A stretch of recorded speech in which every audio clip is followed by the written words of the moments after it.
Welcome guys, air tips and tricks স্কুলের পক্ষ থেকে সবাইকে স্বাগতম। সো আজকে আমরা যে একটা জিনিস অর্ডার করেছিলাম সেটা হচ্ছে 2 পোর্ট ইউএসবি সুইচ। সো এটা আমরা ইউজ করব আজকে, আর এটা আমি রিভিউ করে দেখাবো। তো এটার বিশেষটা হচ্ছে এটা যে দুইটা প্রোগ্রামটার দিয়ে প্রিন্টার আপনার একটা সেটা আপনি ইউজ করতে পারবেন। সো আমার কাছে এটা দাম নিয়েছিল 450 টাকার মতো। এটার নাম হচ্ছে 2 পোর্ট ইউএসবি সুইচ। তো এখানে দুইটা কম্পিউটার দিয়ে একটা প্রিন্টার ইউজ করতে পারবেন। এটা সবচেয়ে সহজ আর কি, এবং সবথেকে ভালো। আচ্ছা, এখানে লাইন হচ্ছে ইউএসবি আউট রয়েছে, এটা ইউএসবি 2, আর সাইডে আরেকটা রয়েছে ইউএসবি 1।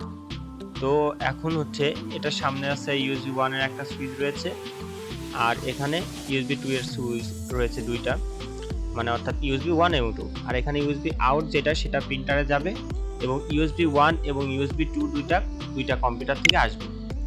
আচ্ছা, এখানে যখন আমরা ইউজ করব ফার্স্টে, আমরা সাধারণত এই ধরনের কেবলগুলো পেয়ে থাকি, যে প্রিন্টারের সাথে যে কেবলগুলো থাকে এই ধরনের কেবলগুলো আর কি আমরা পেয়ে থাকি। এই ধরনের কেবল মোট 3টা লাগবে। তো একটা লাগবে এখান থেকে লাইন আউট হয়ে চলে যাবে, যেটা ইউএসবি আউট সেটা প্রিন্টারে চলে যাবে, এবং দুই কম্পিউটার থেকে আসবে।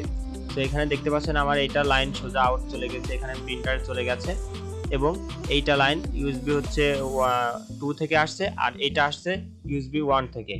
তো এখন ইউএসবি 1 এবং 2 দুইটা কম্পিউটার থেকে দুইটাই আসছে।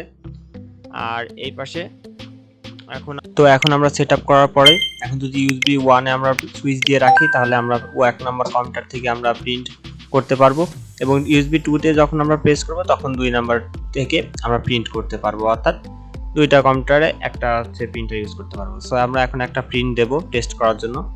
আমি এটা ল্যাপটপটা ইউএসবি 2 তে সিলেক্ট করে রেখেছি, ইউএসবি 2টা সুইচ আমি দিয়ে রেখেছি। সুইচটা অন করে এখন দেখতে পাচ্ছেন প্রিন্ট হচ্ছে। সো এই ছিল আমাদের ভিডিও। ধন্যবাদ সবাইকে, লাইক কমেন্ট এবং শেয়ার করবেন। ধন্যবাদ।